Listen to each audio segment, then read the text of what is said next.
Hey you guys, it's Peter, and welcome to my channel, Peterisms, where I tell stories of my life and just little things that I have learned as I have grown into the person that I am today. And I have literally filmed 7 Peterisms videos back to back. I feel like the most serene, peaceful, meditative person in the entire world. No, I truly do. No, I don't. But it's interesting because I'm like reading all these meditations and I'm kind of like looking through the books before I do each meditation to pre-film the video, you know, and like trying to pick which meditations are the best because I have 5 books here. And I'm like, it's so interesting, like all of the things in a row that I see and the themes between the two. And it's like, all of this is kind of like, it's going to be a real interesting vlog tonight. Let's just say, okay, I'm like, my wheels are turning. My head is going in a million different directions, which is typically the case anyway, so that's okay. All right, let's read from The Language of Letting Go by Melody Beatty. It's October 23rd. I have no idea what this meditation is about, but it's called Morning Cues, and I like that because I always get up in the morning and do all of my meditative stuff in the morning, you know? So I thought, well, if it has anything to do with that, then I need to hear that because I could even do a better job than I'm doing right now. October 23rd, Morning Cues. There is an important message for us first thing every day. Often, once we get started with the day, we may not listen as closely to ourselves and life as we do in those still moments when we first awaken. An ideal time to listen to ourselves is when we are laying quietly, our defenses are down, and we're open and most vulnerable. What is the first feeling that floods through us? The feeling that perhaps we are trying to avoid during... What is the first feeling that floods through us? The feeling that perhaps we are trying to avoid during the business of the day. Are we angry, frustrated, hurt, or confused?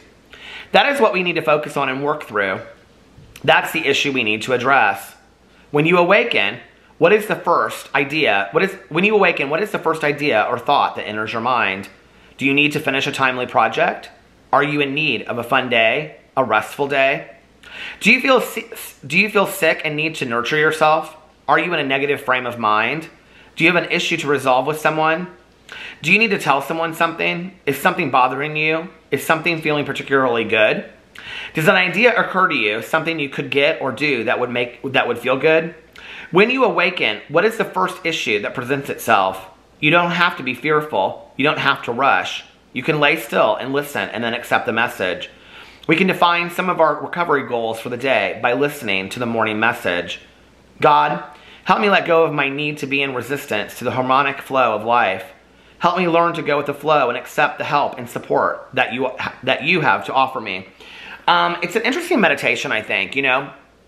I typically, because the dogs wake up right when I get up, I take the dogs outside and then I kind of sit outside and I just kind of think to myself, and that's when I do my prayers and my meditations and my daily affirmations and my gratitude list, you know. But I do, after all of that, think to myself, like, what's going on with me today? How am I doing today? And I always ask myself, you know, am I ready to start the day? Like, that's a question that I literally ask myself out loud every day. And some days I feel like yes, and some days I feel like no.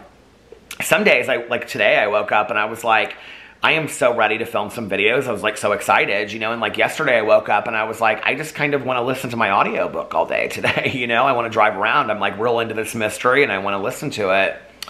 I think it's interesting in this meditation, though, that she says in here, what is the first feeling that floods through us?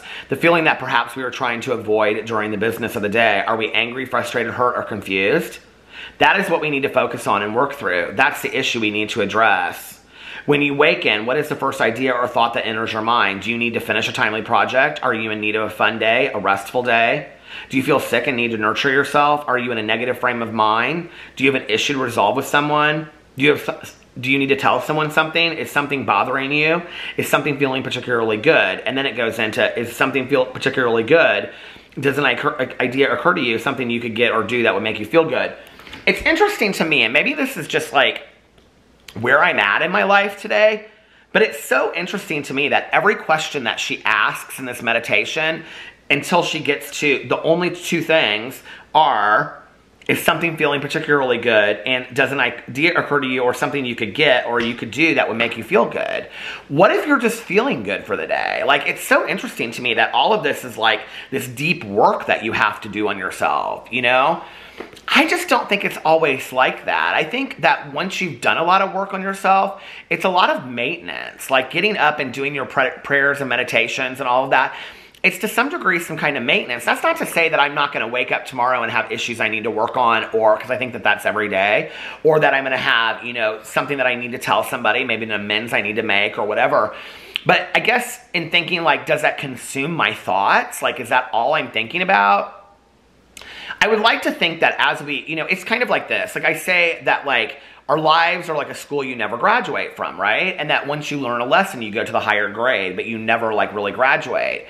But I'd also like to think that once you kind of work through some things in your life, like, that's kind of like learning, I don't know, 1 + 1 is 2 in first grade, 1 × 1 is 1 in second grade, you know, and 2 divided by 1 is 2. I don't know. What is 2 divided? I'm so dumb, right? But anyway, is 1. Let's just scratch that one, okay? I don't know. 6 divided by 2 is 3, right? Okay, so, you know, like when you... I don't know why that problem all of a sudden it seems so confusing to me. But you know what I mean? Like, you don't forget that stuff. I guess this was such a bad analogy because I literally just forgot it. My brain is fried from having done like 8 meditations in a row, 7 meditations in a row. 7 divided by 1 is 7, right? 7 divided, yes. So 2 divided by 1 would be 2. I don't know why I need to think through this. This is so corny. Anyway, but what I was saying was, you know, when you learn it, you don't forget it. It's not like you have to relearn it over and over again, unless you're Peter Monn and you literally are as bad at math as I am, right?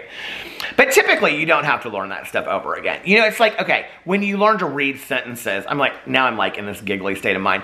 But once you learn how to read, right, you learn like, you know, cat, and you learn how to C-A-T, and then you learn caterpillar maybe in 3rd grade, right? Like you like continue to learn as you grow, but you don't forget that stuff you learned before.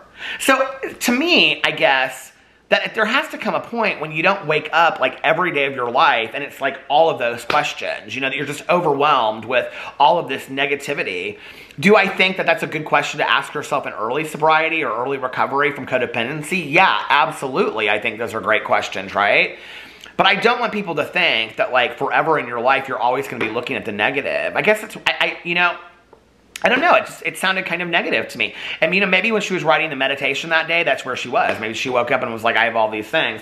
But I don't every single day that I wake up ask myself these things. You know, like, is there a project I need to do today or whatever? Or do I need, you know, do I ask myself, do I need a restful or a fun day? Sometimes I just feel like I need a restful or a fun day. Do you ever feel that way? Like... I just cannot believe I forgot. Anyway, do you ever just need a restful? You can just feel it inside of you, you know? And typically, like, I'm so blessed that I can do that if I want to, you know? I can kind of like, hey, say, today I'm gonna drive around and listen to my audiobook. Most people can't do that, you know? And I feel for you out there. My husband can't do that, you know? I mean, I wish he could just call in and take a day off. And sometimes he does, every once in a while, you know? Like, he'll take an R&R day, but it's hard. And he doesn't want to get behind on other stuff, you know? So it's hard to do that. But I think, like, that's where I think we need to be kinder to ourselves and be more compassionate to one another and more loving to one another, but also more compassionate, like I said, to ourselves, you know? So that we're taking care of ourselves. I don't know that I think that always... looking at our lives from a negative point of view of what is missing or what we need to work on, like every moment, is always the best place to start. I think for me, a really great place to start in the morning is kind of checking in with myself, getting balanced, and getting kind of serene and peaceful. And then maybe ask myself, you know, like there is a part, you know, in the basic text of recovery that says upon awakening, you know, that these are the things that we do. But, and it's basically taking inventory about the day ahead and where we are. At the same time, like, I'm an overthinker. Like, I can be in my head and I can like think I need to do this and I need to work on that. And you know what? I didn't like how that conversation went with this friend and I need to call her and I need to tell her this and I need to say that and I need to do this. And then all of a sudden I'm in my head and it's like I've got to fix 500 things and I'm not enjoying my day because I feel like I've got all these things I've got to work on, you know? There's only so much like self-help that you can do on yourself. Sometimes you just have to kind of dull it down a little bit, you know? I wish there were more questions in here about being good. Are you peaceful today? Are you serene? If not, what do you need to do to get there? You know, are you happy today? Are you content? Like I say, I don't think that we say enough that like the state of being content and just being not exuberant, not overjoyous, but just content with our lives is a really amazing place to be, you know? So much of my life, I looked at what I didn't have or how miserable I was, you know, or like, oh, I got this, and this was like a 10 out of 10, you know, and like a joyous day. But very rarely in the past, I do today, did I look at those days that were just 6s through 8s, you know, or 5s through 8s that were just, they were okay. They were good days, you know? And for me, it's more about focusing on those days and maybe not always looking at the negative. I think it's a lot about perspective on how we look at things, you know? So, interesting meditation. I don't know that I 100% agree with everything that she said in there. So, I don't know. What do you think? I do think it's good to do a check-in every morning with, you know, where we're at and asking ourselves, where are you at? But I don't think to always do that. I want to make sure I'm very clear about this. I don't think to always do that from a negative point of view of what's missing or what do you need to work on or who do you owe an amends to. Like always, like from a negative or a needing to do something point of view is always, for me, the healthiest place. Sometimes I have to affirm the positive as well, you know? So anyway, let me know what you think about that meditation in the comment section below. I love you guys, and I will see you tomorrow.